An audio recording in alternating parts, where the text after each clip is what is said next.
We're just waiting for you.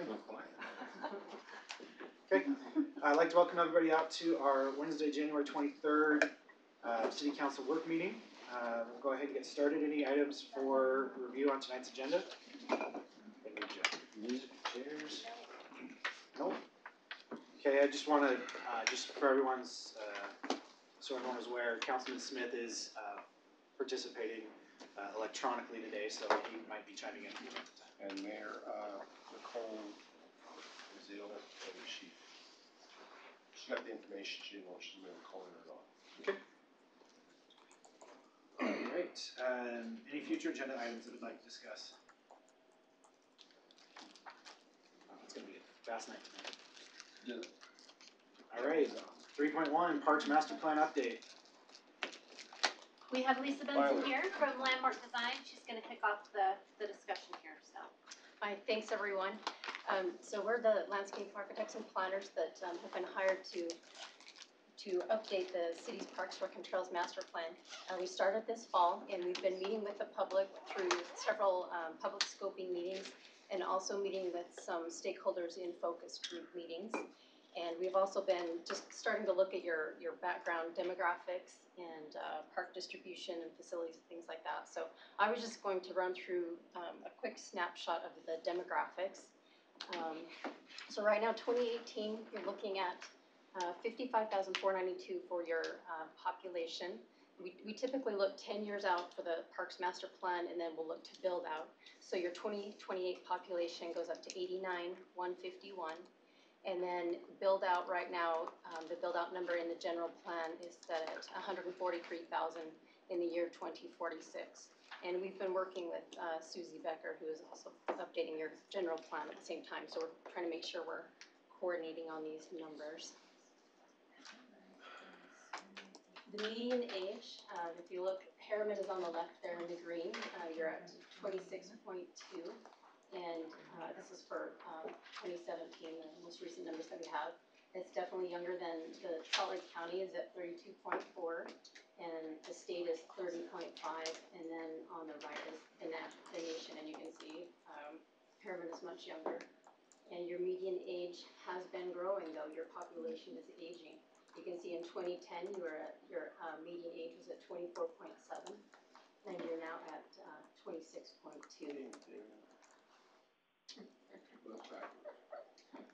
Isn't that less? Pardon? So your median age is actually increasing. So 2010 is on the bottom at 24.7.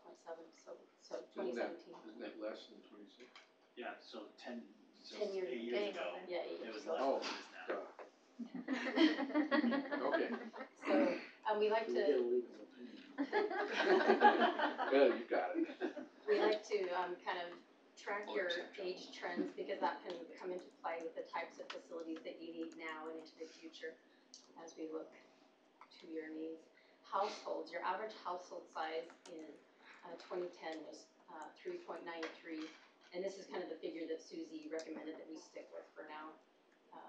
Household income is going up slightly. So it was 94,000 in 2017, and back in 2010, it was 79,000.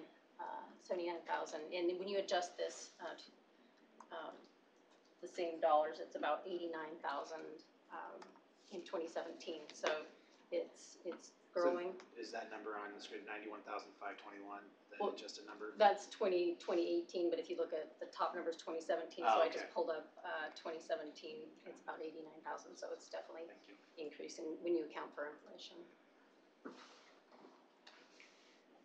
So we started to look at your park system, and overall you have 214 total park acres. So this is taking into account your community, neighborhood, and local parks.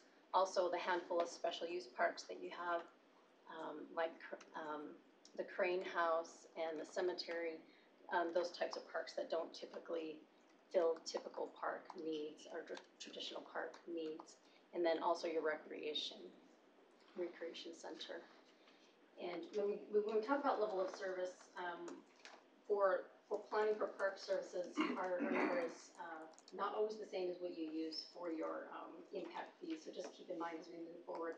that what we're talking about here is kind of, these are planning levels of service. So the parks that we typically use to calculate your planning levels of service, we'll use community, neighborhood, and local parks.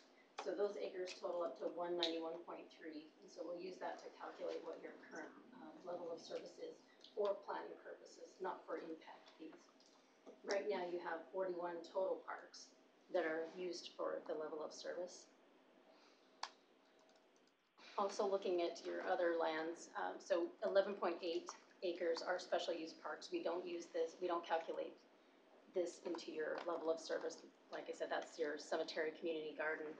That's also the Real Salt Lake field that you guys have access to, and the park, but you guys don't have control over that, so we don't calculate that in. You have over 1,800 acres of open space, which is quite impressive, and 11.8 acres is the county-owned rec center, which also serves your community. Trails. So right now you have 22.1 miles of existing paved trails, and the lower number is incorrect. That's actually, you have 7.5 miles of unpaved trails. So altogether you have about 30 miles of existing trails, both paved and unpaved. On-street bike facilities, you have 2.5 miles.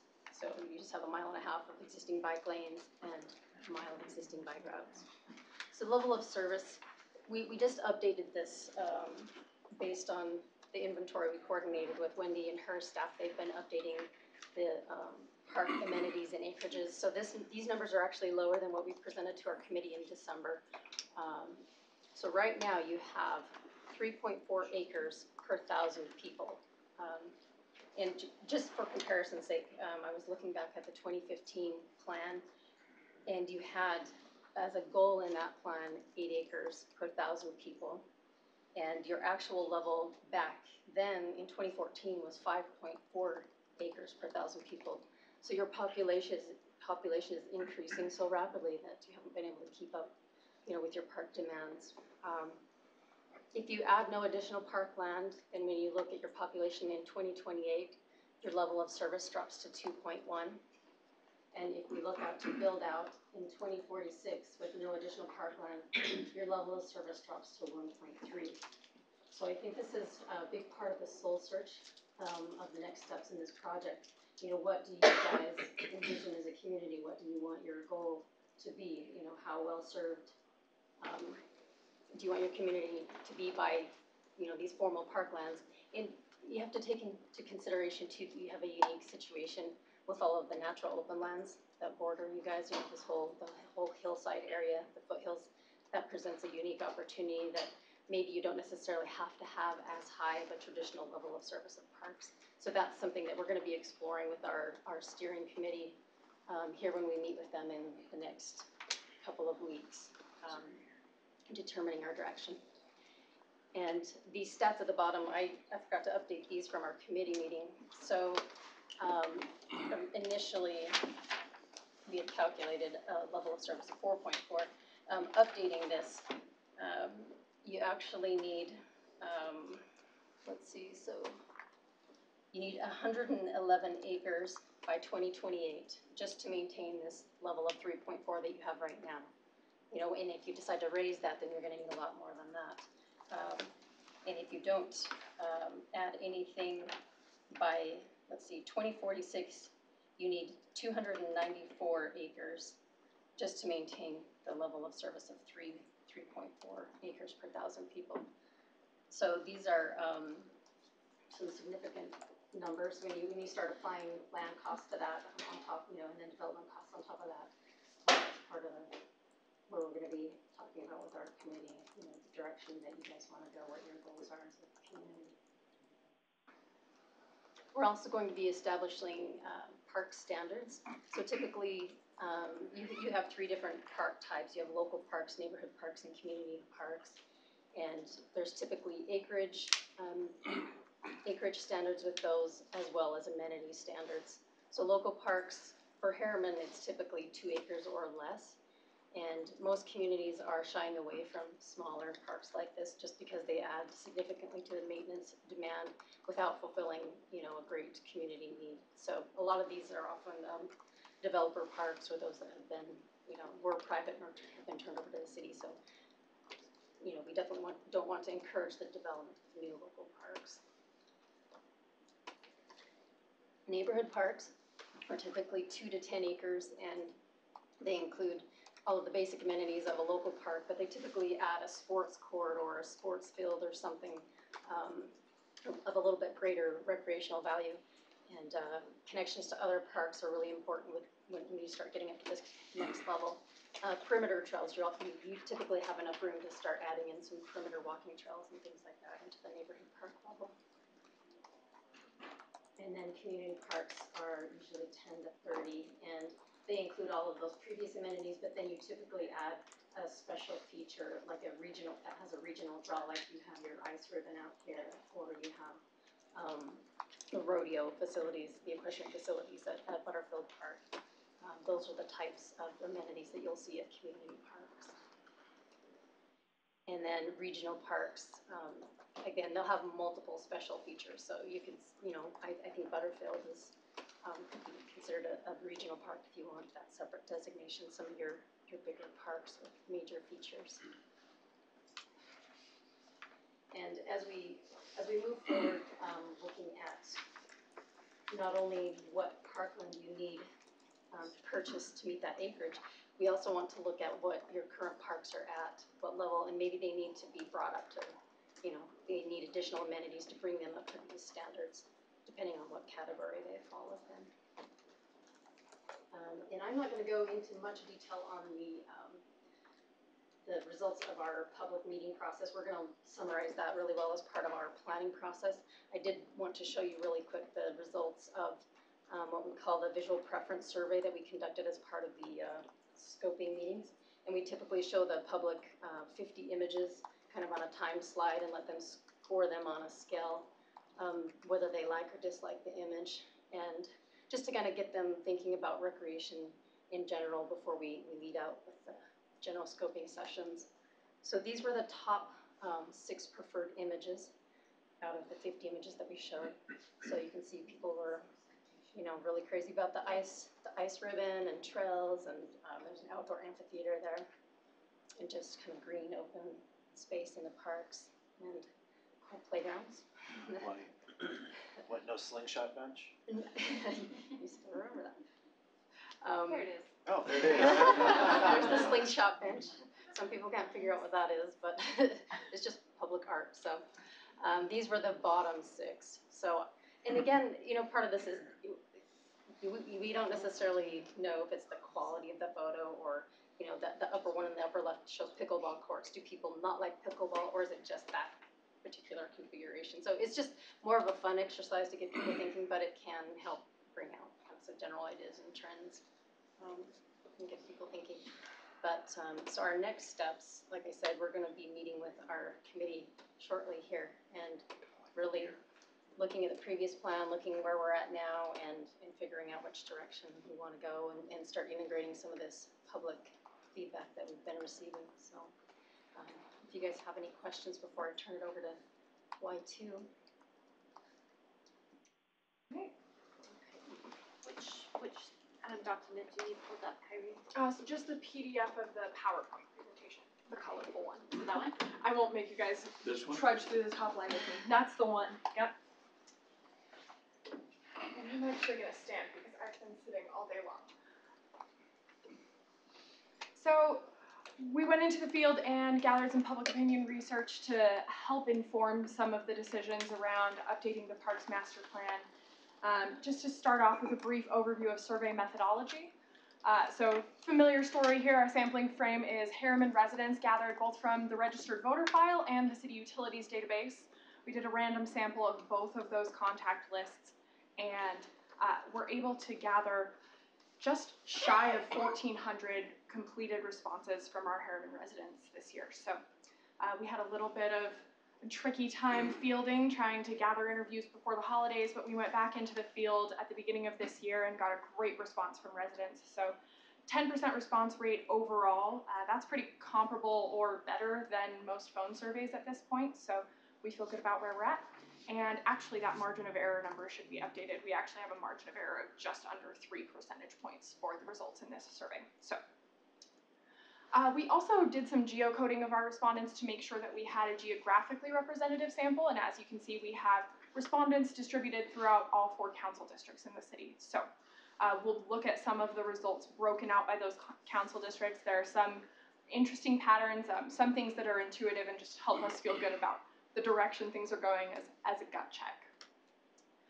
So looking at the current state of affairs with parks, trails, recreation, and arts in the city, we asked residents to what extent they agreed or disagreed with the following statement. So the city of Herriman currently provides an adequate amount of parks, recreation, open spaces, and trails opportunities. And as you can see, the majority of residents overall agree with that statement. Those in District 2 were the most likely to strongly agree. District 1 was the district where residents were most likely to disagree with that statement. So if we're looking at areas that feel underserved, that's those residents in District 1. Probably no surprise to anyone there. Also, in terms of park accessibility, I think on that same vein, those residents in District 1 are most likely to say that it's extremely important to have public parks within walking distance of their home. So I think these needs are felt and immediate for the residents in that district especially, but a majority of residents overall agree that it is extremely or very important. District 4 is least likely to say that it's very important, probably because they are located in the most proximity to all of the open spaces that aren't necessarily city parks, but they have all that space at their disposal. Looking at trail accessibility, District 4 was the most likely to say that that was extremely important. So this sort of checks out. You can see those that are using the trails most frequently are more likely to say that having those right close to them in their backyard is extremely important. But overall, really consistent pattern throughout the city here. Having trails within walking distance of your home, slightly less of a priority than having those public parks accessible. But as I'm looking at these, all of the districts have, on both of the ones you've shown us, it looks like 60% or more think it's important Yep, to have these things. that's absolutely right. So just to put that in reference. Yep. Overall, a majority of residents throughout the city agree that having these amenities readily available is important at some level. Really, the only differentiation in the parks one is that extremely important category. And for trails, it's a pretty consistent map here. Looking at current arts and cultural opportunities provided by the city. So we asked residents whether they thought there were not enough, an appropriate amount, or too many of these types of activities. And the vast majority of residents say that there are enough of these opportunities. Those in District 2 are a little bit more likely to say there are too many. I don't know who those people are, but you can see in District 1, 23% say that there aren't enough of those opportunities. So whether it's a feeling of being underserved or just unaware of some of these opportunities, that's where the largest gap is. Looking with an eye towards the future at potential projects and prioritization. So we like to do this activity where we ask residents if they had $100 to allocate across a variety of projects, how would they spend that money? This exercise helps us get a sense of priorities and what things are really on people's minds at the moment. Most of the allocation clumps, so these are average allocation amounts for our sample as a whole. The largest one, so the top of the priority list, is trails spending. So if you asked residents where they would spend the most money or where the most residents would sort of coalesce around one project or opportunity, it would be trail spending. Open spaces is the other single line item that's at the top of the list here. And then just spending on new and existing parks are sort of that second tier of priorities. Everything else is pretty close down the line. And when we looked inside that other category, there were a variety of options. But some of those things that jumped out included dog parks, pickleball courts, a pool, and a gun range. So maybe none of those things are surprising, but I think it's helpful to see that visualized and broken out here. When we look at funding allocations by district, this is a lot of information on one chart, but mostly we want to just illustrate that the trends are the same, roughly, by council district. The things that sort of jump out In districts 1 and 4, trail spending is a little bit more important than it is in the other two. Open space spending is a slightly higher priority in District 3. And then residents in District 2 disproportionately favor spending on existing parks. So those in District 2 are a little bit less interested in seeing new parks. They just want maintenance and upgrades to the parks that are already nearby.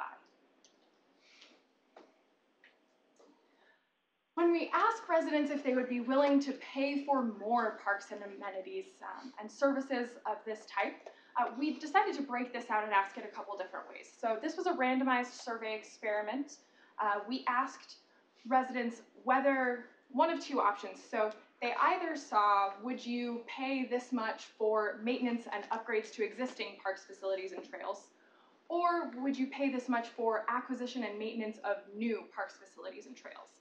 And we also tested two different fee amounts in this question. So as you can see, there's not a lot of variation in the fee amounts. The most interesting thing to me is that residents would be most likely to pay for acquisition and maintenance of new parks. So although when we look at the spending priorities question, we see existing parks edge out new parks here. When we ask them what they would be willing to pay more for, the idea of new parks and upkeeping those new facilities is a little bit more appealing if they're going to have to pay a little bit more per month for it. And that $7.50 fee per month was just a little bit more popular than the $10 fee per month. Not a lot of variation there though. So just interesting information. Mostly I was surprised to see how large that somewhat willing category was, that sort of squishy area in the middle. That gives you some leeway to play with.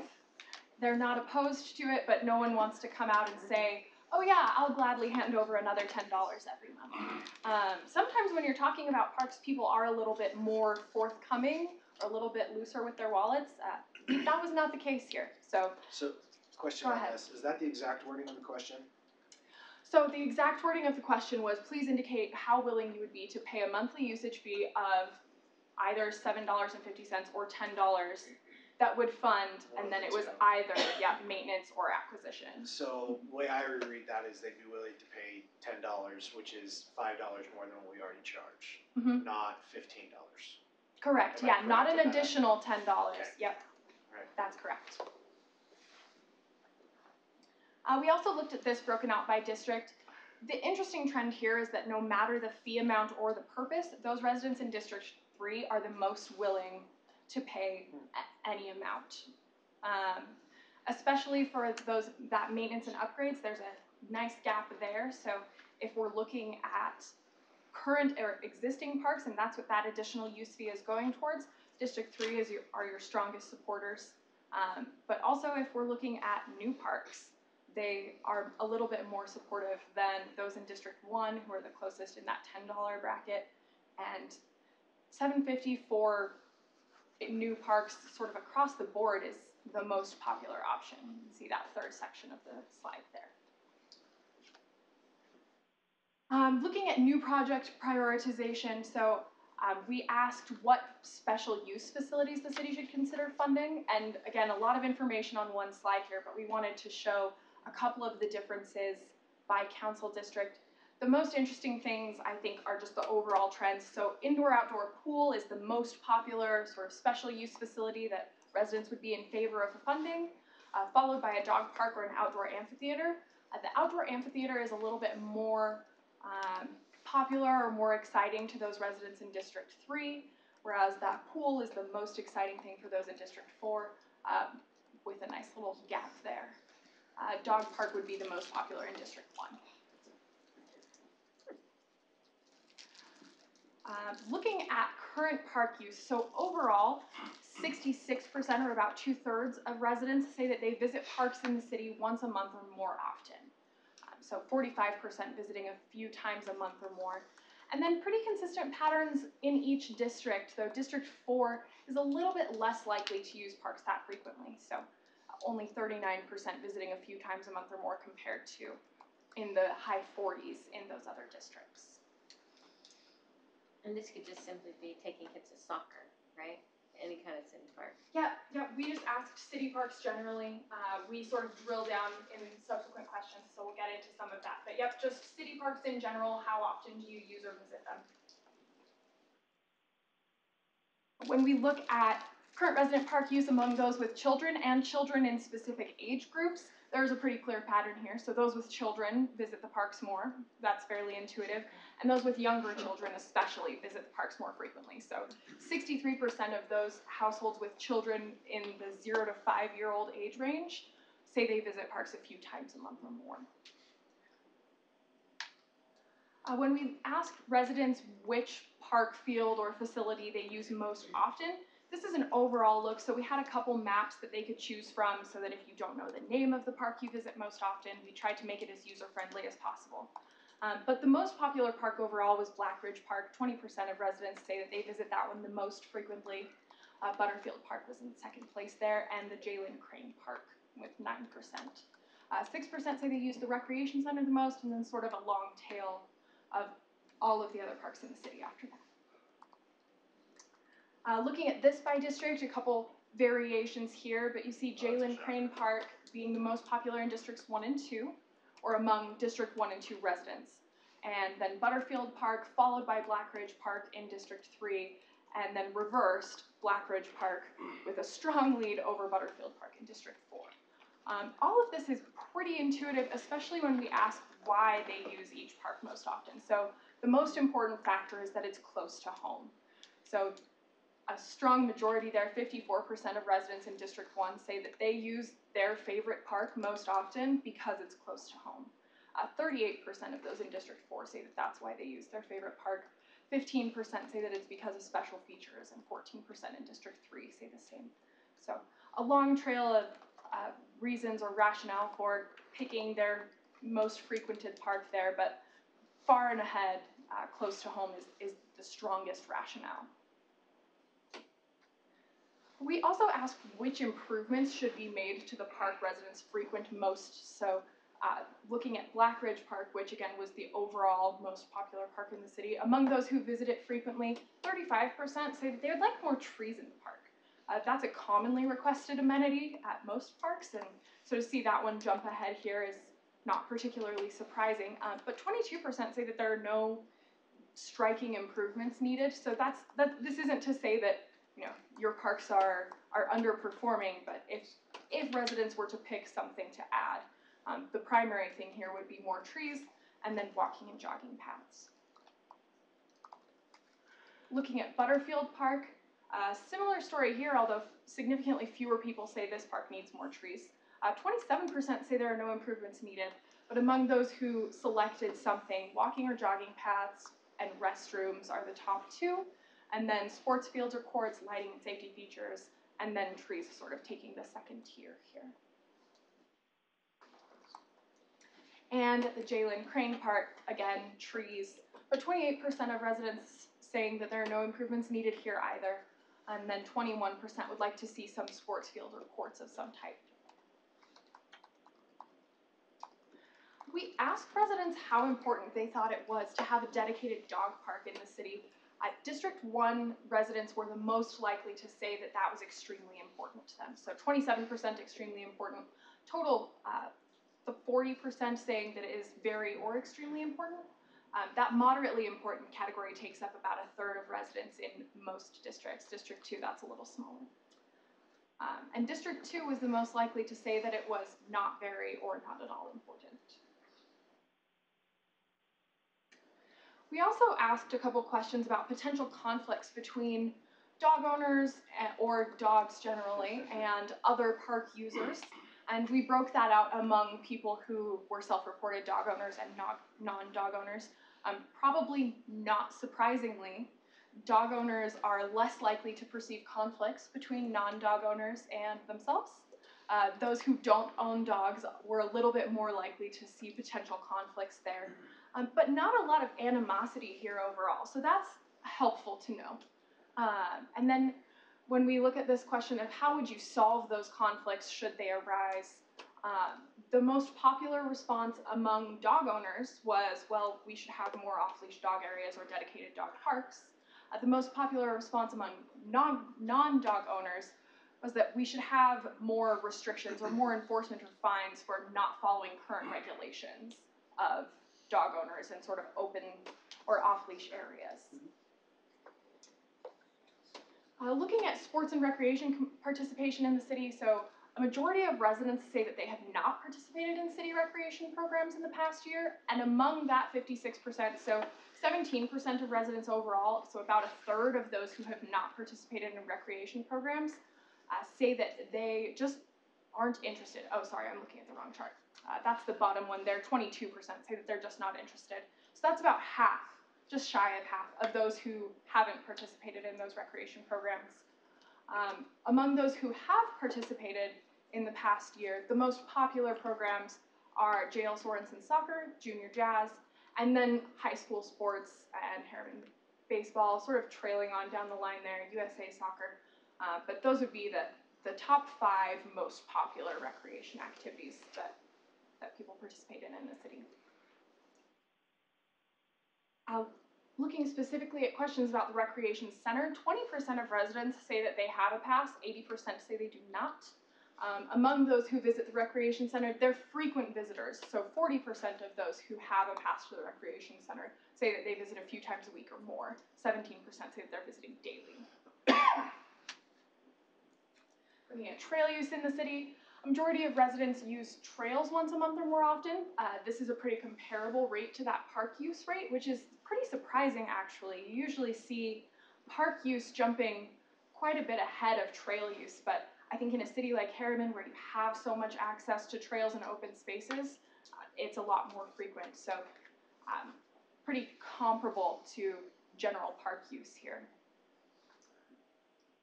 And looking at these numbers broken out by district, you see those in District 2 are most likely to say that they use trails daily. And interestingly, so if we look at the weekly or more often totals, District 4 and District 2 are the most frequent trail users. District 1 are the least frequent trail users overall. Looking at trail regions, so this one was a little bit trickier. A lot of the trails are either unnamed or residents were likely to not know the names of the trail systems. So again, we presented them with maps divided into 3 regions of the city. So when we asked which trails they used most frequently and where those trails were located, those in the southern part of the city, or the southern third of the city roughly, were the most popular. 45% of residents say that they most frequently use the trails in that area. So that would include the foothills. What percentage of the trails are in that area? That is a great question. It's probably about, if you take Rosecrest into account, it's probably, I don't know, 200% more. So, I don't know the mileage of so there's those, I'm not substantially sure. more trails in that area. Yeah. Yeah, there are more trails in that area, so that's intuitive, I think. Looking at some of the neighborhood trails and other things that count, I think as we look at usage patterns by council district and sort of desired improvements by council district or by trail region, as we've broken it out in the city, it's intuitive. So we look at trail use by council district. 75% of those who live in District 4 say that they use the trails in the southern part of the city most often. Makes sense. Those in District 2 more likely to use the trails in the central part of the city. Again, pretty intuitive. And no one in District 4 says that they use the trails in the northern part of the city. So no one's going from the foothill area up to the northern part of the city for trails. There aren't any trails in We the knew there northern would part be of the this year, I city. knew that was coming. I was like, are there That's an impossible feat. If anybody said that they did it, I'd like to know how. Looking at the reasons residents use trails in the city, primarily for walking or jogging, about 3/4 of residents in all districts say that they use those trails for walking or jogging. Biking is the second most popular activity there. Equestrian activities, motorized vehicle activities, all of those things are a little bit less common. And then inline skating or skateboarding was no one's primary reason for Especially using since trails. we don't actually allow motorized vehicles on our trails. Right. Well, So just anybody paying attention, we don't actually allow motorized vehicles on our trails. that's good to know. several of your residents probably aren't aware of that. Otherwise, they wouldn't have told us. At least they Well, admitted they that. probably know. That's true. Looking at desired improvements for the trails in the city, 29% of residents say that they would like to see the trails more complete or connected.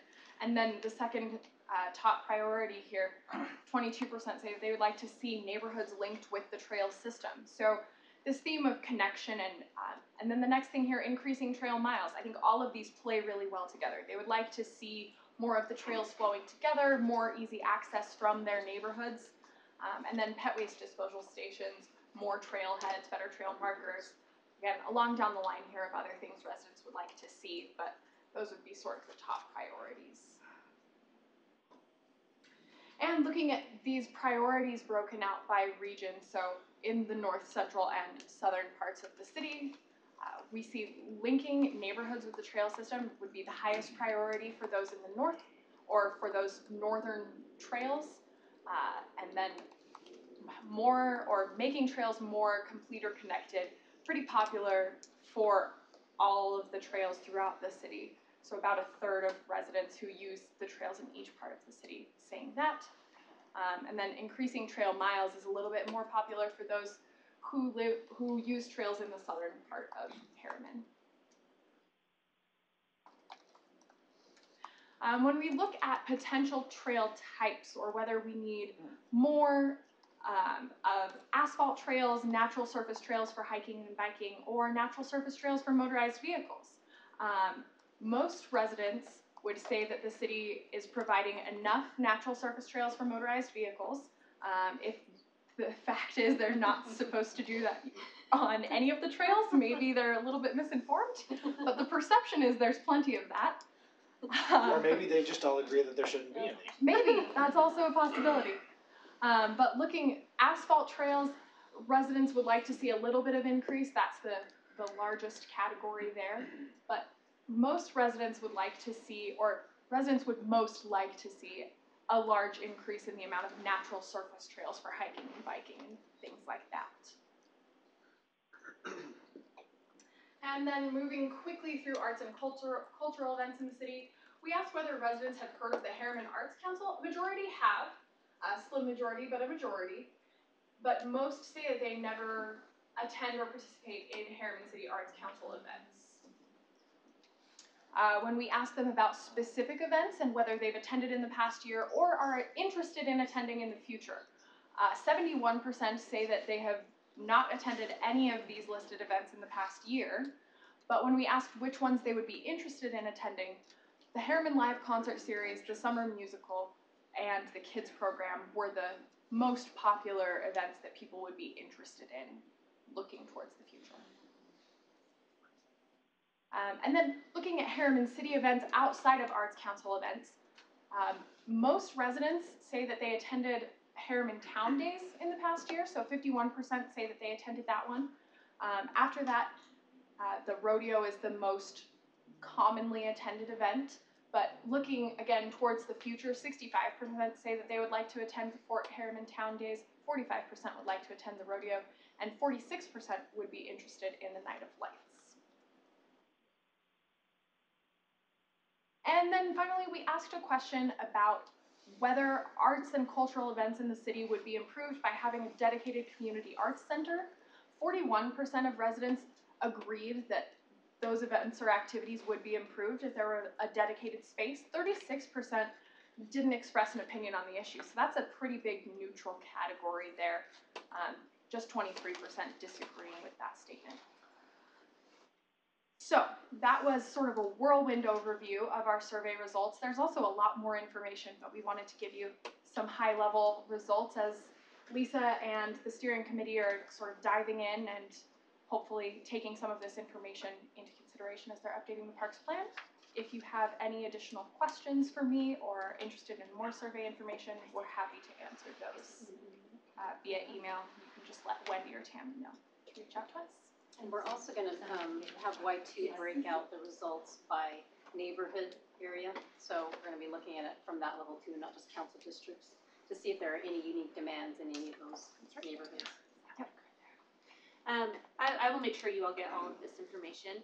Lisa, if you have just for a second more, talk about the social pinpoint link and maybe the website and how we're getting some more information from our residents. Yeah, absolutely. So we are testing out a new tool for another tool for gathering comments online because there's a certain segment of the population that feels comfortable coming to meetings in person, coming to public scoping meetings. Other people just want to write their comments and have their say, and some people have kind of location-specific comments and relate more to maps. So this new tool we're using is called Social Pinpoint, and let's see. So far, we have 27 comments from 13 different people. So this is, it's not a huge number right now, but I think some of the comments are actually interesting that we may not get in some of the other formats, because what people can do is zoom in to a specific area on the map, and then they can drop a pin. And so we have different pin types. We have, I like this, ideas and suggestions, I have a concern, or I have an idea. And so what they can do is they can drop a pin to a location within the city, and then leave a comment or a suggestion. And they can also upload a photo. We've had several people upload photos, which has been pretty cool. So it gives us another, people have a certain level of detail that that they're familiar with that we may not be able to get to ourselves in such a broad planning process. So this has been a fun process for us to test out, and just another way for people to provide input. We also have Where is this? So this is, there's a link to this on the project webpage. The project web address it's ldi-ut.com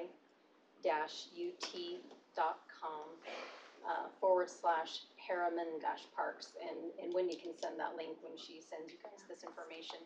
So if you go to the project webpage, there's a link to this social pinpoint at the top of that page. So you can just click and go right into the map. And the webpage also has all of the comments and information that have been presented and gathered at public meetings, and all of our focus group meeting notes are there, as well as our committee meeting notes. So we'll provide notice of future meetings there, and when we have a draft plan, we'll put that up on the webpage so that people have access to that. And we like to leave these comment tools open throughout the process so that people feel like they can give us feedback at any point. And there should be a link to the project page from the website, correct, Tammy? So that's kind of a fun way for us not only to learn about what people are wanting for the future, but where we have issues right now that are users. So it's been fun to see that tool. Yeah. And some people go crazy. Some people put multiple comments and give us a lot of good feedback. So it's great to see people. Thank you very much. We appreciate it. All right, we'll move on to our snow report. Ed? Have fun. You too. I was gonna ask that. Thank you for that, Chat. I've been asked to give you the snow report for so far this season. I apologize for my voice. I don't know if you can hear me.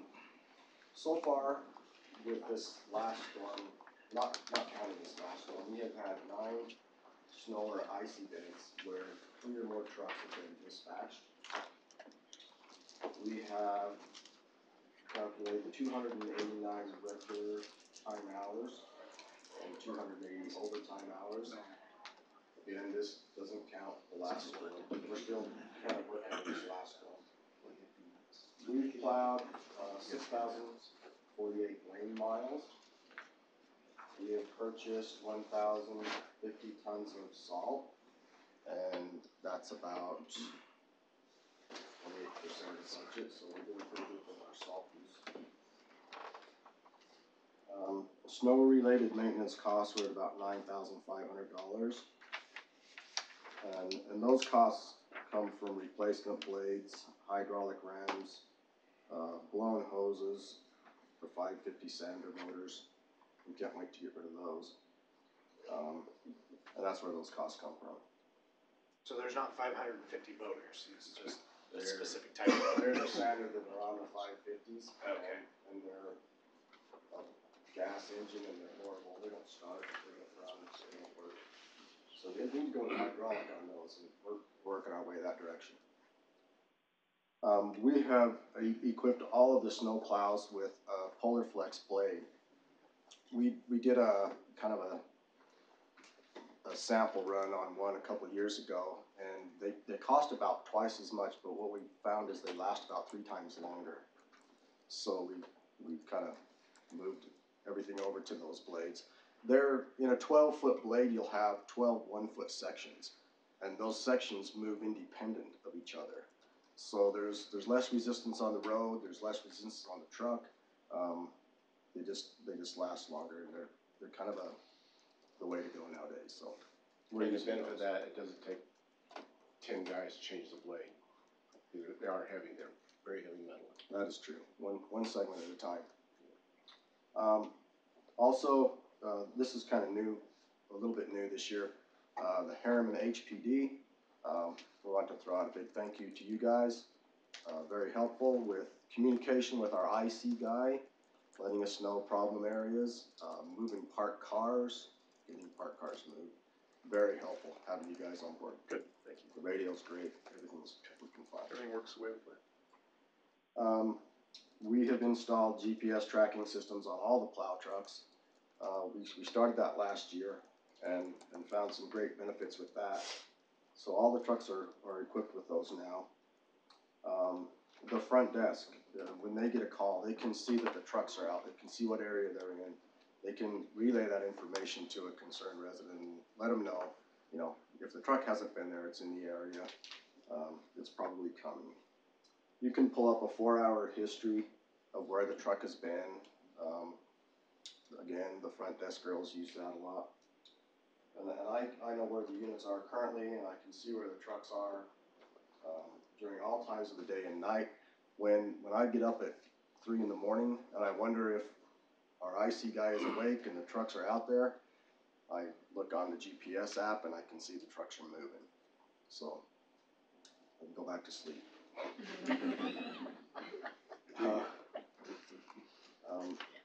They also have a prior and current storm history reporting capability, so it's good stuff to have.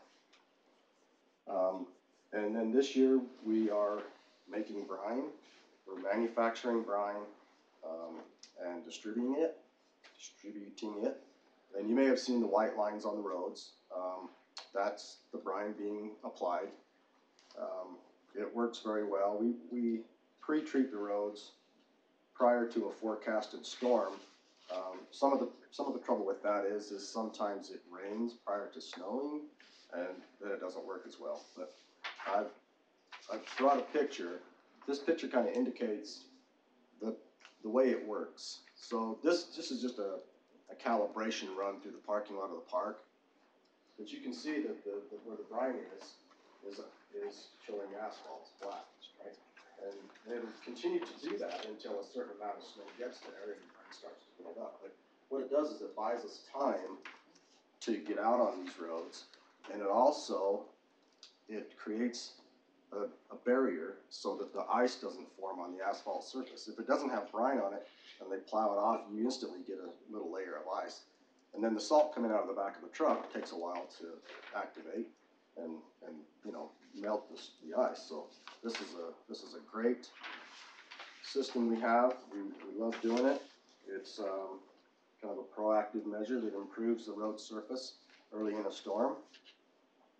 It's more effective at low temperatures. It's applied to the road and starts to work immediately when it starts to snow. And it takes about 3,000 gallons to pre-treat the roads that we have chosen to pre-treat. And we have 2 5,000-gallon storage tanks that we draw from, and we can make brine at any time, fill the tanks, and prior to the storm, we fill the truck and distribute it. Is it more cost effective? It's very cost effective, yeah. Like 4 times more cost effective. That's fantastic. Some other plow statistics.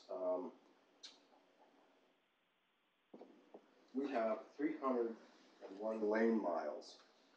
That's up from 284 last year. There are also 263 cul-de-sacs or dead ends that we plow. So when you look at that figure, the 6,048 miles plowed, those are lane miles plowed. That's a lot of asphalt and a lot of plowing. And this we kind of track this as a level of service. So on average, and all storms are different, but on average, it takes about 8 to 10 hours to complete the pushback process, the cleanup process, cleaning out cul-de-sacs. So once the snow stops, we're out there, whether it's the day of or the day after, 8 to 10 hours cleaning up during the cleanup process. During the snowstorm, we typically work on mains, collectors, arterial roads like that, until we get up to the residential roads.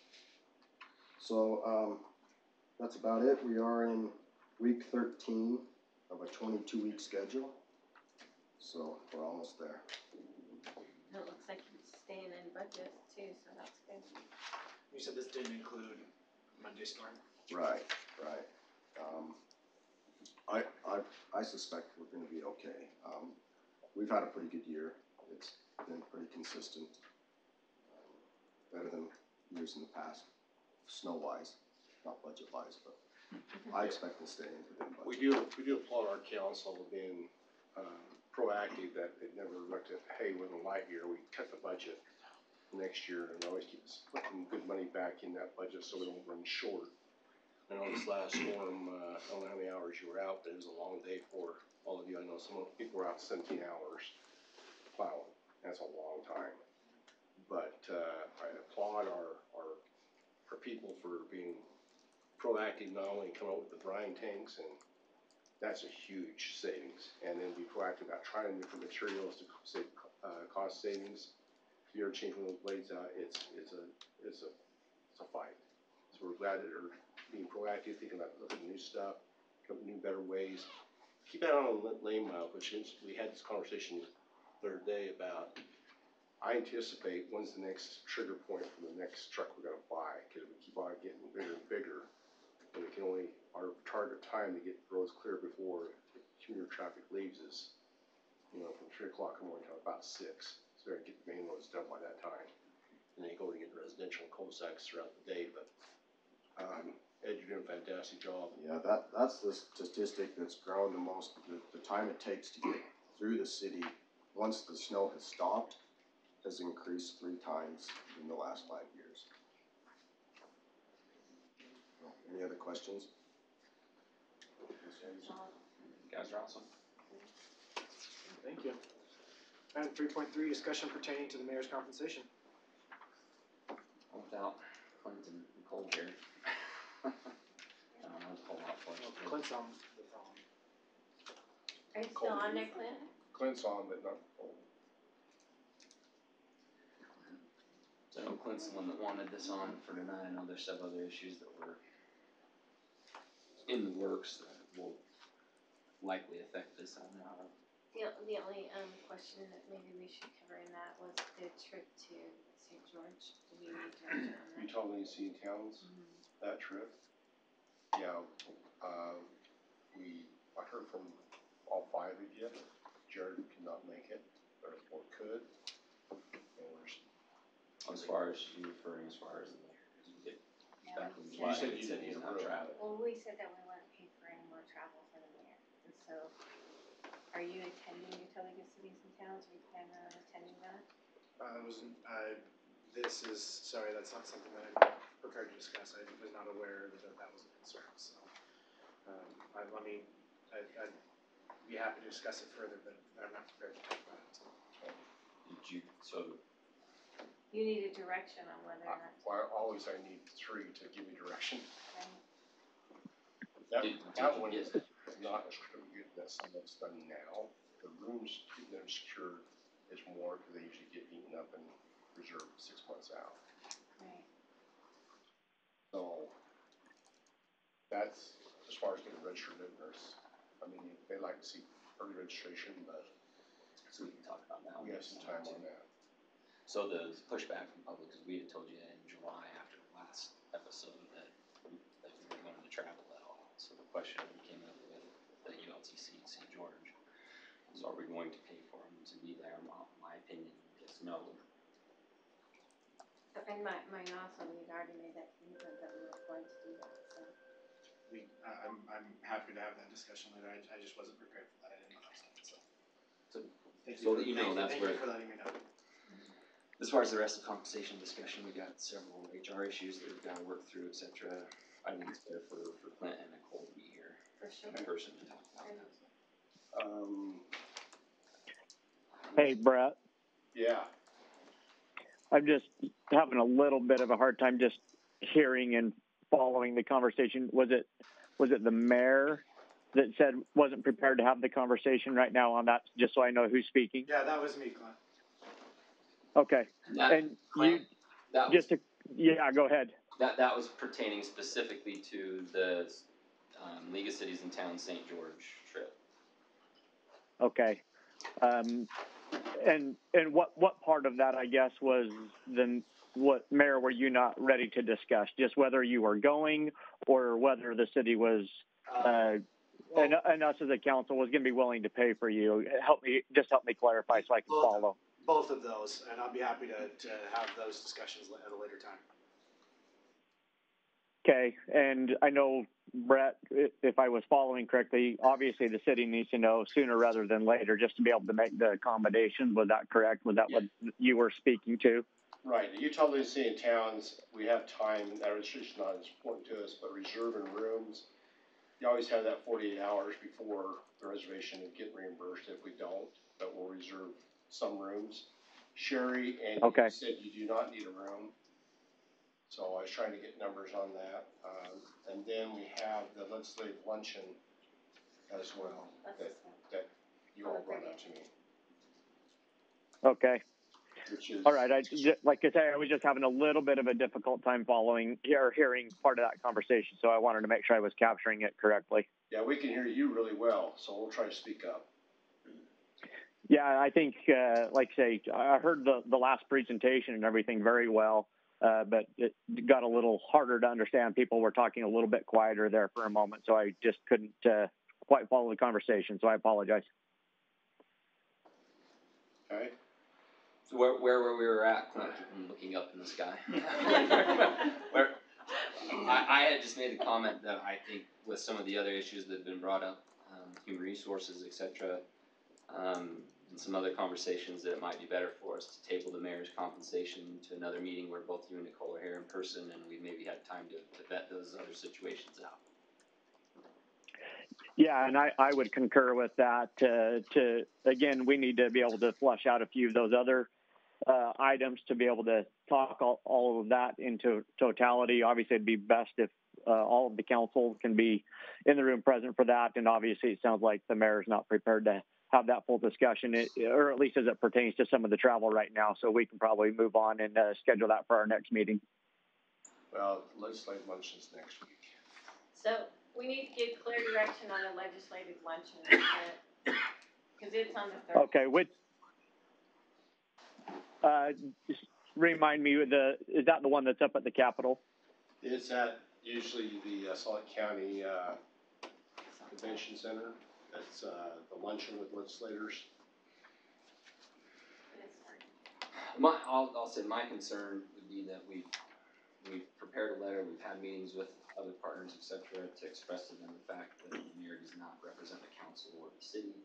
And I'm concerned with them attending these sorts of functions on behalf of the city, because whether we're there to tell them or not, people view that as representing us. Okay. Yeah, I concur with that sentiment, Jared. So what do you need from us? Well, just that clear about next week. I got time for us to discuss the other one. That's the only other one. We already talked about Washington and ICSE, so. Because there's a cost associated with the legislative luncheon, There is. and we stated clearly that that the mayor no longer represents them, so it would be kind of appropriate to say now we're gonna pay for him to represent us. Did you hear that, Clint? Did I just understand that Sherry basically concurred that any cost is, especially in representing us at the League of Cities and Towns, she was not in favor of? Was that accurate? Well, even at the legislative luncheon, it just demonstrates that if we're gonna say he doesn't represent us, we shouldn't pay for him to represent us. I concur with that. Which I would agree with in principle. I mean, that's a good explanation for those that are watching and might not understand. That's really what we're debating is if we're gonna pay for somebody to attend and it goes against what. Yeah. Does make sense. It's just lacks integrity, it feels like, of what you said you're going to do. We'll finish their conversation when you guys are hopefully all here, but that's appropriate. That's the only one that's pressing, and we can finish it. That's the only one that other employees have been asking me lately what's going on, who's going, and I told them what I thought I was told. And I shared that with somebody willing to actually push back, and I thought, okay, we have a conversation about it. To where I get clear direction. As far as, I guess, maybe to be fair to the mayor, like we said, to signal at least our intention is our conversation about compensation follow-up from our last meeting. I'll just make my comment is that we told people that we would revisit that compensation and make it commensurate with actual duties. That's what I intended the conversation to surround. And so, I guess, Mayor, just so you know, that I think that it's gonna be better sooner rather than later, so next council meeting, we need to have the discussion about the League of Cities and Town, about paying for that. Yeah, if whatever your choice is, but you can never stop someone from attending those are public meetings. Absolutely. But it's just what the city pays for. Right. Any further discussion on that item at this time? Okay, we'll move on to item 3.4, discussion related to budget revenue. Okay, as we get into the budget time, one of the things we've discussed doing is keeping you abreast of the progress. We want to look at revenue this time. This first screen shows our property taxes, and as you see, what? Yep, zero's about right.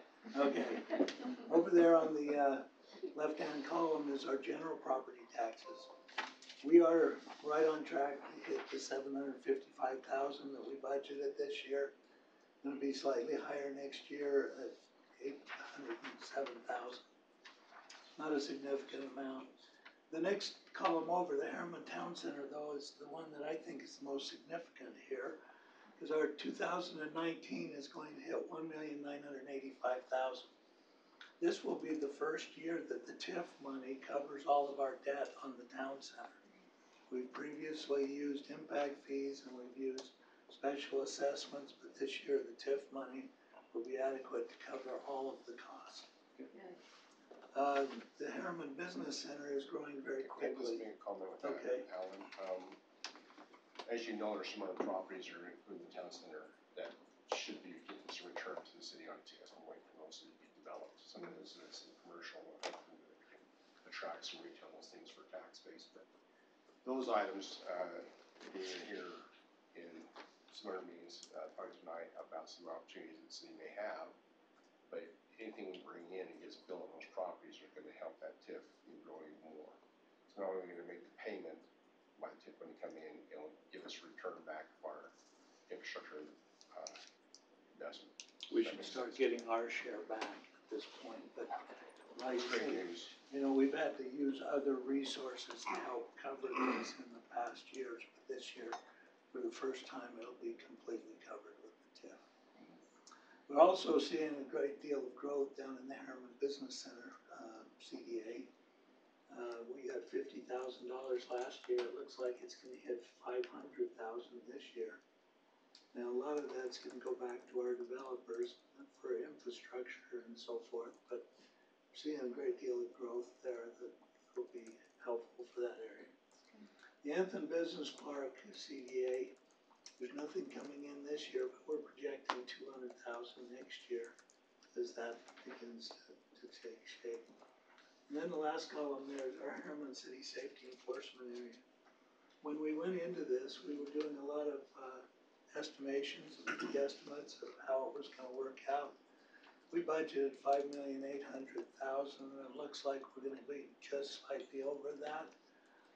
We have already collected $5,675,000 of that money this year.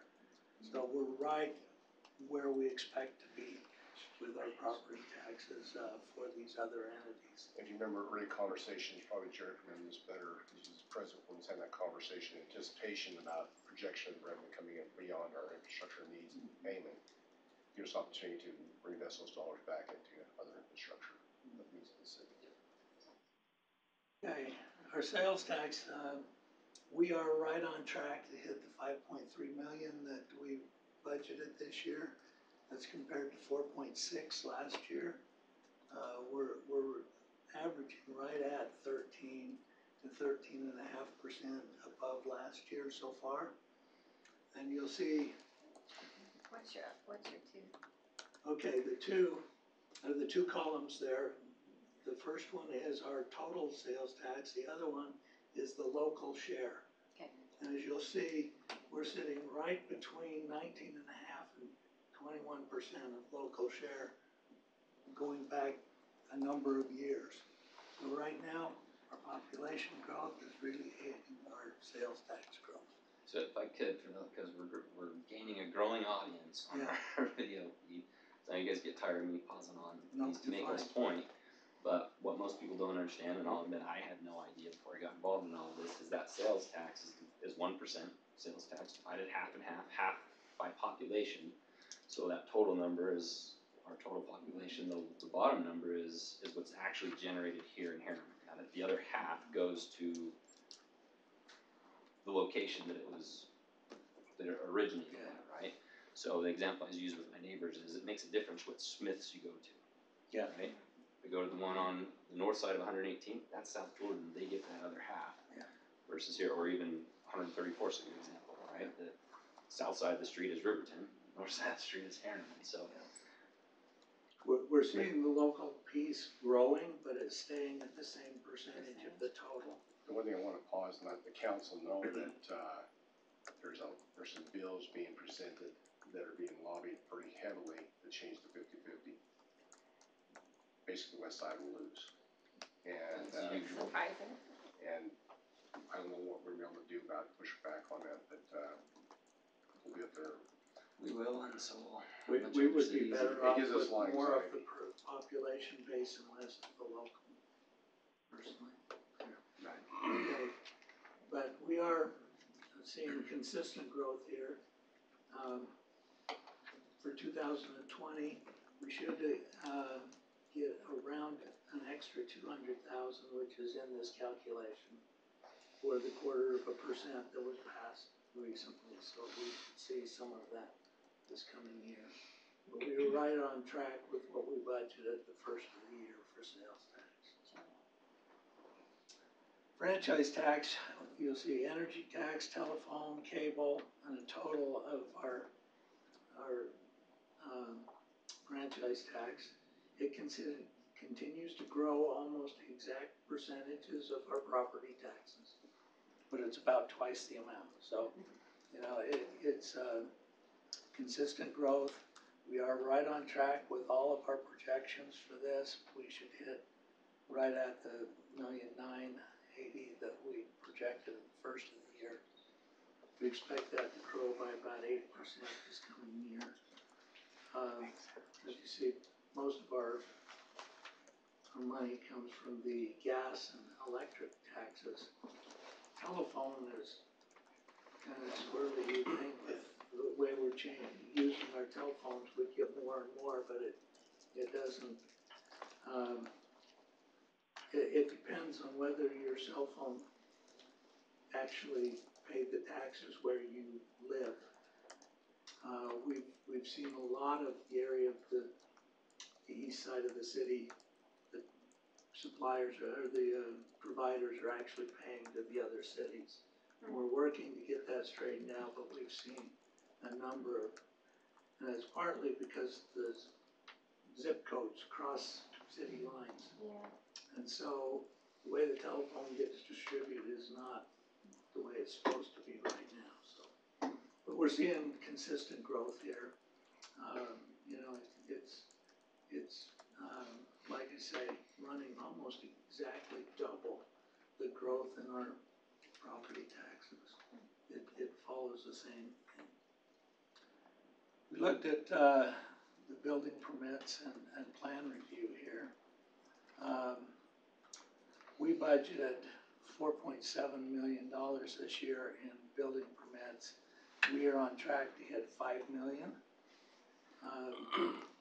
It's funny, but plan review doesn't follow exactly the building permits, but we do expect to hit about $2 million in plan review here when we budgeted $1,950,000. We're seeing fairly consistent growth, but it kind of changes from year to year depending on the number of permits. We looked at engineering as well, and there is no consistency in engineering. Did we try? Well, we've got years of we've got 88% growth in one year and -22 in another year, -23 in another. It grows when you put it in a linear regression. It actually has growth every year to year, but we have highs and lows that are harder to track. Our B&C road funds are growing significantly. You might remember that back in 2017, there was an increase in this, and so we had a big bump up in 2017. It's growing slower since then, but we are on track to hit our budget in B&C road funds this year as well. I want to make a comment on that, is on the census, this has a lot to do with not just roads, but the people. We have to keep feeding them that information. This is also population. Yeah, and so it's critical that we get good census reading in 2 years. That's all I want to say. Okay, look at the park fund here. We budgeted $725,000 this year. We are on track to hit $800,000 in the park fund, the park fee this year. It's growing fairly significantly. Again, this is one that matches our population growth fairly closely, but we will see some increase in this year above earlier projections. Look at it really quickly at our impact fees. We budgeted this year $2.5 million in road impact fees. We are on track to make $3.6 million in road impact fees. Again, just with all of our growth, it continues to exceed our expectations, but we're conservative when we project, because we'd rather be low than high, but almost all of them are coming out high to what we projected. Parks, we budgeted $4 million in impact fees this year. We are on track to be $5.5 million. Storm drains, this is a little bit different because storm drain isn't charged based on how many homes you sell. This is by size of developments and acres of development. So the developers pay a fee when they come in with a new development for the number of acres they have. So this comes and goes based on how many new developments are starting rather than the actual building. But we budgeted $725,000 in storm drain. We're expecting $866,000. Street lights are kind of the same, and street signs, like the storm drain, are paid by the developer rather than by individual building lots. But we expect on street lights that we will hit right at our original projection. And we believe the street signs will be right at our $200,000 original projection as well. Water rights, it's looking like we're going to finish just over $3 million this year. We budgeted $2.25 million. So this is growing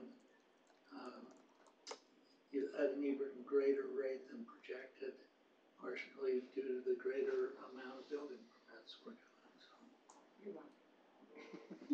so. Water impact fees, actually, I'm projecting them a little less than what we originally projected. We're on track right now to hit 3.8 million, but, you know, I think we could actually go a little higher, but I'm projecting this a little lower than what we originally projected. And what I've tried to do here is show you our major revenue sources. We got a lot of other little things that we do and so forth, but these are the major ones. In total, my projection shows that we will finish this year in general fund income around $400,000 more than what we projected. I am projecting that next year will be $1.4 million higher than what we do this year. That's my report. So that's giving you 400K this month. Yeah.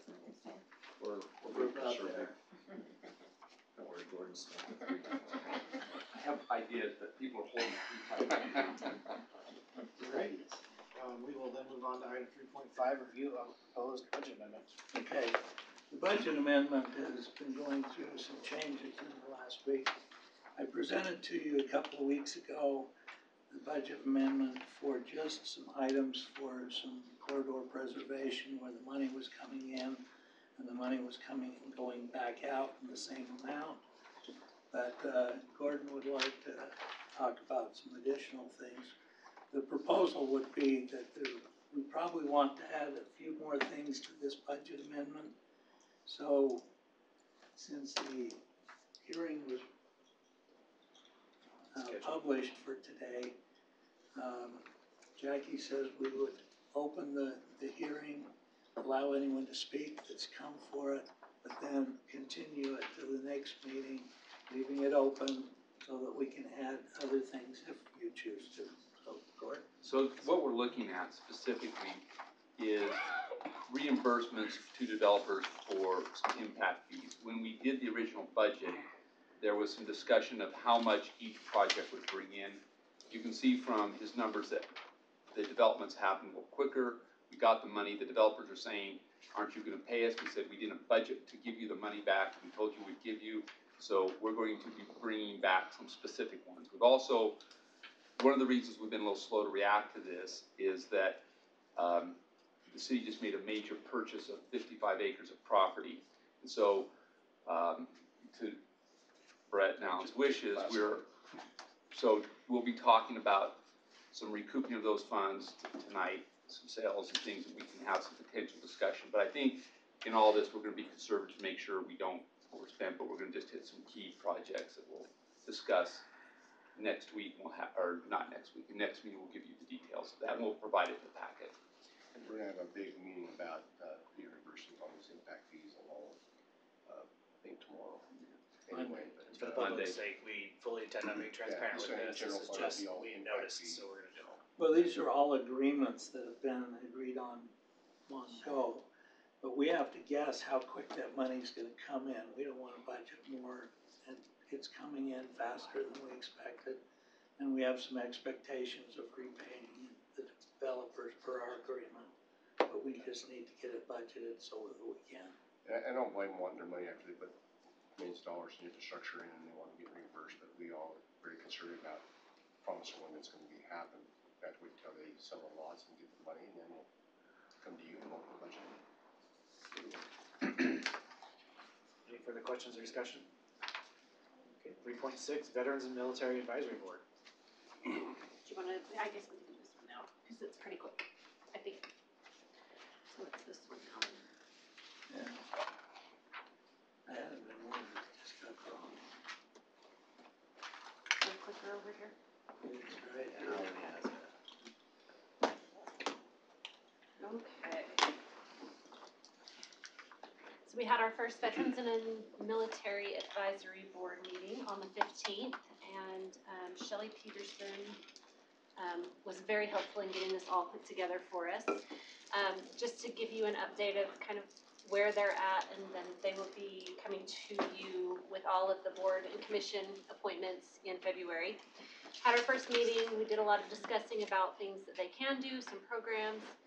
They're gonna meet, the next time will be April 2nd, and that's to talk about Memorial Day. They're gonna be a key part of our Memorial Day breakfast and celebration, so we're really excited about that. It's a fantastic group. The committee did decide on a recommendation for the committee chair. His name is Bob Dudson, and he's fantastic. They will do newsletter articles in the Herriman Connection. We're getting the website set up. They're getting an email. We're doing all of those things to connect them with those that live in Herriman that are interested in participating in some of these programs and services that they're going to offer. One thing that I wanted to discuss with you is, in doing her research, Shelley found that we have a resolution that was passed in 2011 that allows active duty members of the Guard to have their utility bill program abated. Is that correct, Tammy? While they're out on deployment.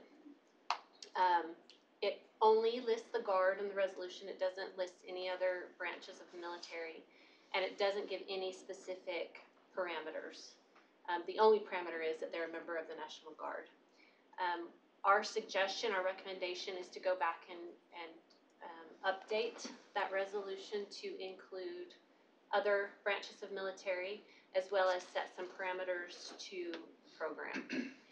Some of the examples there are examples that other cities have implemented in their programs, that it's only active duty, that it has to be the head of the household and deployed for a certain amount of time, deployed outside of the state, so they're not just going to Draper for their deployment, they're actually traveling outside of the state, and some other parameters. So that will be coming back to you if that's something that you are interested in us pursuing to update. Yeah. I'd say yes. Okay, so we will probably bring that back in February or March. Clint, did you have something? No, I'm just going to say I'm supportive of moving forward with that as well. Okay, perfect. So the committee is going to be a key influencer for us on Memorial Day. The Rodeo Veterans and Military Night, we're looking to do that again on the first night, and offering all of our veterans and active duty members free entry to the rodeo on Friday night with a discount for their extended family.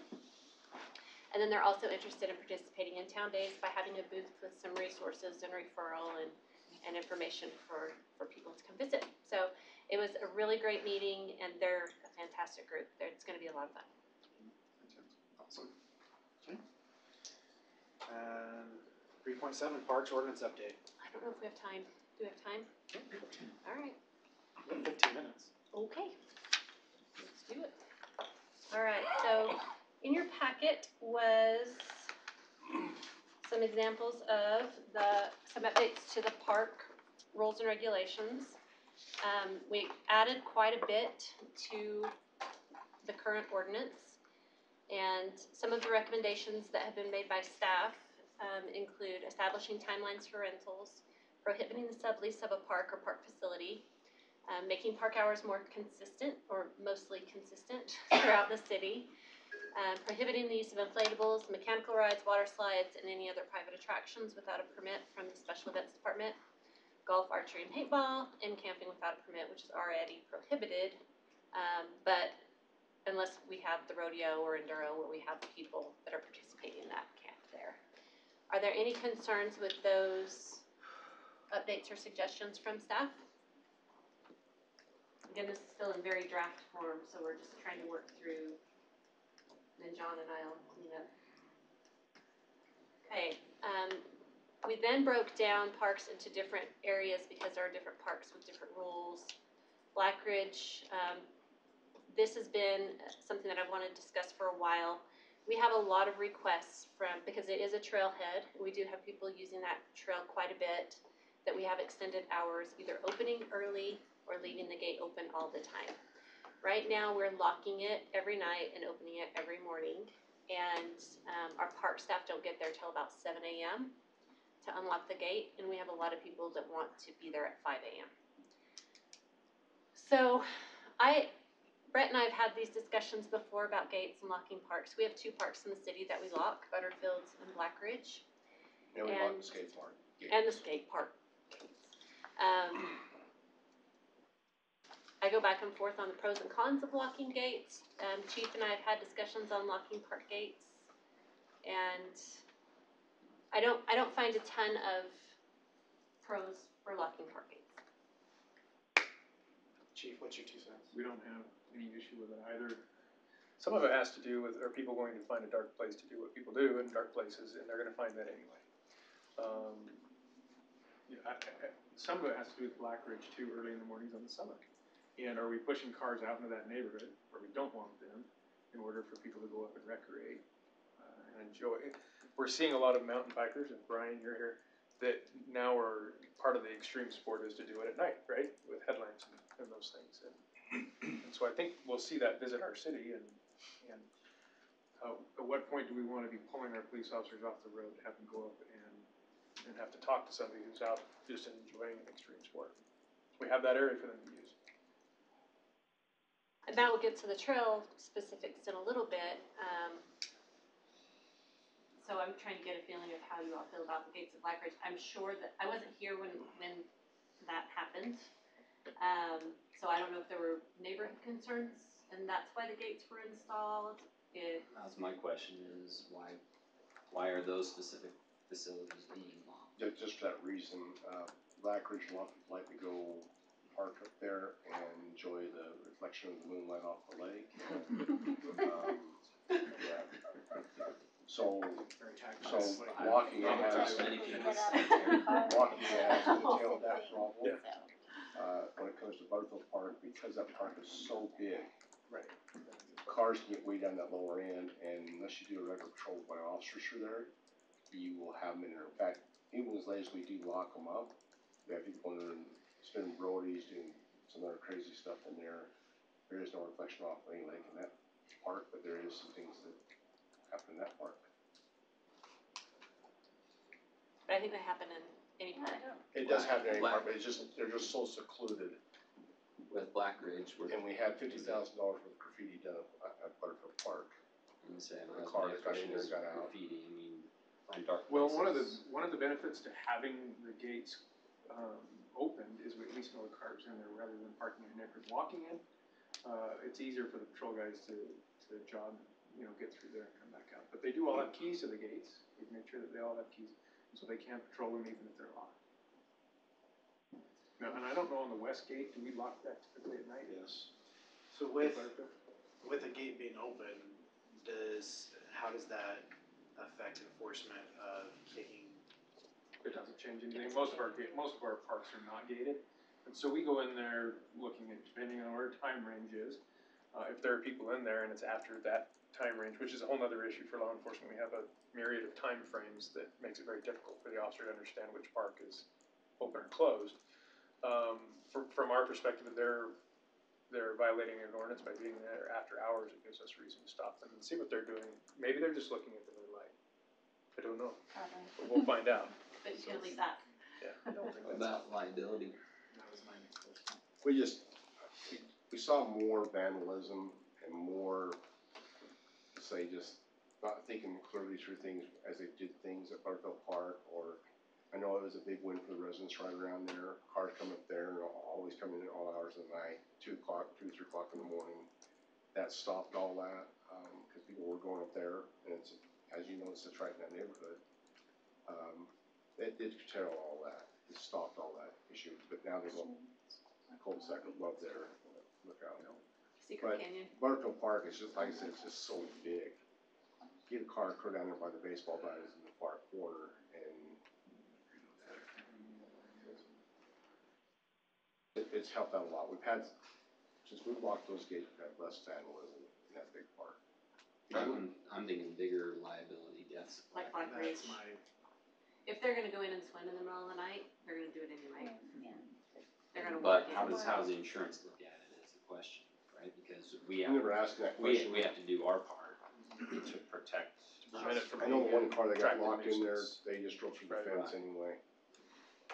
next to it, they made their own road. It's right, if somebody's intent, but it's if it's an attractive nuisance, if we left the gate open and we're actually encouraging people to come in. We would have more traffic.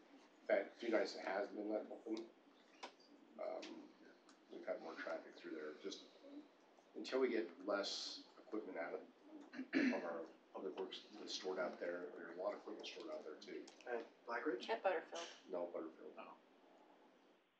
But the Black Ridge was purely because it's in that residential setting, so that we do not have people. Residents go in there after hours, till 2 o'clock in the morning, but there's not cars to drive through there. But in the mornings in the summer at Black Ridge, we do have an increased volume of users that are early in the morning users, whether it's to be on the lake or to go mountain biking. So So we either have to find staff to go open it earlier, if we do want to extend the hours, if that's the direction, which we can do, and then keep it closed for the night hours. But again, you have people using the trails in the summer that park there, and they're not done riding the trails, it doesn't get dark till 10 o'clock. So we close at 9. Actually, if we were able to build a true trailhead, then it can be open and easy access. It's, just off the road, so it can be easy to view. But where this park has so many uses. Yeah, they're kind of, both of them are kind of unique in Butterfield, like you said, the size and the equipment with all the equipment we have there, and its proximity to homes. To me, the only issue with Black Ridge is it's a water hazard. I mean, it's an open body of water. So I'd be inclined to say keep Butterfield closed. It's not, doesn't double as a park. As a trailhead, it sounds like the issue is the trailhead. But on Black Ridge, is this signing up, relieve us of those responsibilities, like we not We get have all liability? water at your own risk. Don't get out of Yeah. lake thin ice. We have all those liability issues covered, but it's really just the cars that want to drive through there all hours of the night. Right, but having the gate open or closed doesn't change that liability as far as if somebody Oh, goes in you there with think an open gate and drowns. No, the people are going in there. They know a few that go in and swim at 5 o'clock in the morning. we have neighborhood kids in there at night. Sure. We don't, they all drain out of that neighborhood and mess around in there at night. You don't really know it until we get a call, because it's fairly dark down in there and they go to that backside. Kind of have to think ahead to future trailheads. Now, the next trailhead that we have planned, well, actually the next 2 that we have planned, or just conceptually identified, are also tucked back. I mean, they're gonna be dark. But they're not gonna be Down on the body of water though. No, they're not. But it's going to be an attractive Are they area going to be for tucked in people to go. residential? Yes, Yeah. White Hollow is. Okay. And, well, the other one is too. Juniper Canyon is as well. It'll back right up to homes. So, some things to. So my biggest concern with Black Ridge is just the liability on the water at night. And if we can flush that out with the insurance company to make sure. No swimming. There's no swimming. Right, there's no swimming. So but if we can flush that out. Is that because you just post signs there that there's no swimming? I'm just trying to Yeah, look the at few like that- everything you The keep few that's consistent. try to get in that reservoir, I think the word got out, it's steep and embankment, and you're in all the way. You take one step in that, you're in all the way. And it's not designed to play. It's not designed, and it's hard to climb out of it too, by the way. And with Butterfield, as long as we have that much equipment with our park shares there, I would say that it would be appropriate for us to keep it secure. Clint? Clint, Yeah. I think that's gonna change. was you able to hear any of that discussion? Yeah, I heard it. I guess I'm torn on a little bit on, back and forth, but to your point, if someone wants to be in any of those parks, they're going to be in them, whether the gate's open or not. And I know that, Those ones are worried about. on Black Ridge, like you say, it's no swimming, but again, nothing, even if the gate's closed, it's not going to keep people out of there if they want to be in there after hours. I get the concern, the liability issue, but again, even having the gates closed, all it's going to do is stop them from driving a vehicle in there. Again, if they want to be in there, they're going to walk in there. So, have more concern on it, obviously, up at Butterfield Park, just because of the proximity of equipment and some of those things. But I know it makes it difficult for our officers to patrol in there, easily when there's a close. So I may be a little bit more supportive of just keeping those gates open to allow the access that we want to, in some of those earlier hours to some of the amenities we have without creating more challenges for ourselves in order to manage them. But again, there's pros and cons on both sides of that. What if we look at repositioning gates? What if we find a way to reposition gates so that maybe there's a smaller parking area for trail users that's an in and out at Black Ridge, and then repositioning gates at Butterfield so that maybe the yard's gated off at the bottom of the hill on the east side instead of On the I like that idea. And how do you feel about extended hours at Black Ridge to accommodate the trail use? I think they should not care. In my opinion, they should just be the same as everything else. All right. We'll move that way. I'll work with Justin and Monty, and we'll see how we can maybe reposition things. Gates in place at Butterfield Park, they could be shut to isolate off the public works area. So, yeah, we can look at that. All right. Any further discussion? Yeah, there's more to this. Okay. Do you want to come back to it? How much more? More than a minute. Okay. I'll accept the motion to continue our work meeting going to general. So move. All in favor? Aye. Yeah. Still need one more. Whatever, for the next meeting. Sherry, you have to say that. Okay, there we go. Yeah, you might. And I know a lot of the studies show discussion in the general.